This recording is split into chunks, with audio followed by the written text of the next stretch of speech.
जब हम पंच कल्याणक में कोई भी क्रिया करते हैं और उसे भक्तिवश तो करते हैं लेकिन अशुद्धि रहती है, और उस अशुद्धि के साथ हम जो भी चर्या करते हैं उसका हमें कितना दोष लगता है, समाधान कीजिए भगवान। ओह भव्योत्तम, आपने सभी के मन का प्रश्न किया। भगवत भक्ति, श्रुत भक्ति, निर्गंध गुरु भक्ति, भक्ति जो है सत्य मुक्ति, मोक्ष को देने वाली है। कि हम तो सोच करा, जब मुक्ति मिल सकती है जिससे हमको धन मिलता हो तो भूषा से क्या प्रयोजन।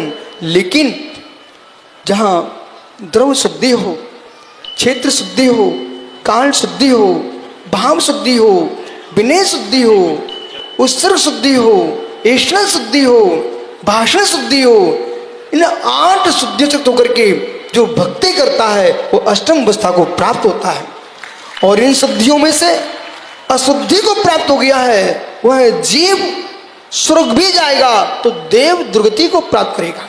जो जीव अशुद्ध अवस्था में पूजन करता है, अशुद्ध अवस्था में आहार देता है, जिनवाणी का स्पर्श कर लेता है, ऐसा जीव जो है भवनत्रय में जन्म लेता है। और भवनत्रय के लिए सिद्धांतों में देव दुर्गति कहा गया है। देवों में कोई दुर्गति है तो भवनवासी बेंतर और ज्योतिषी है। इसलिए हमें प्रत्येक कार्य चलता है नहीं चलाना चाहिए।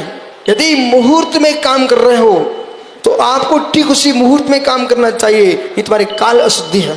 और आपने एक कान खुजा लिया, नाक में अंगुली डाल दिए, मुख में थूक चुट गया और फिर भगवान का अभिषेक प्रारंभ कर दिया, सोले के कपड़े पहन कर लहसुन का होके आ गए, सोचो क्या फिर अंदर प्रवेश करे पूजा करने के लिए, इन सबको पाप का बंध होगा। इसलिए बोध होना चाहिए। चौके में सुबह से प्रवेश किया और फिर लघुसन का होके आ गया व्यक्ति और पुनः उन्हीं से फिर से हाथ धो के प्रारंभ कर दिया, ये अशुद्धि है। वस्त्र बदलना चाहिए। और मन में संकल्प विकल्प आ गए हैं, प्रतिकोण कीजिए, प्रत्याख्यान कीजिए, फिर आगे बढ़िए। तुम्हारे भाव में अशुद्धि है। आराधना करते करते किसी व्यक्ति से अशुद्ध बोल दिया, तुम्हारे वचन में अशुद्धि आ चुकी है। आहार के लिए गए, भगवान की पूजा कर रहे थे, भगाने भगाने में इतने संक्लेशित हो गए, युद्ध प्रारंभ हो गया। मित्र, आपकी वचन अशुद्धि है। और जिनके वचन शुद्ध नहीं कर रहे हैं उनके भाव शुद्ध हो ही नहीं सकते हैं। त्रियोग शुद्धि से ही जो क्रिया की जाएगी वही फलवती होगी। यस्मात् क्रिया फलप्रद भाव शून्य, जो भाव से शून्य क्रिया फलवती नहीं होती। इसलिए हमारे लिए शुद्धि पूर्वक ही करना चाहिए। ओम।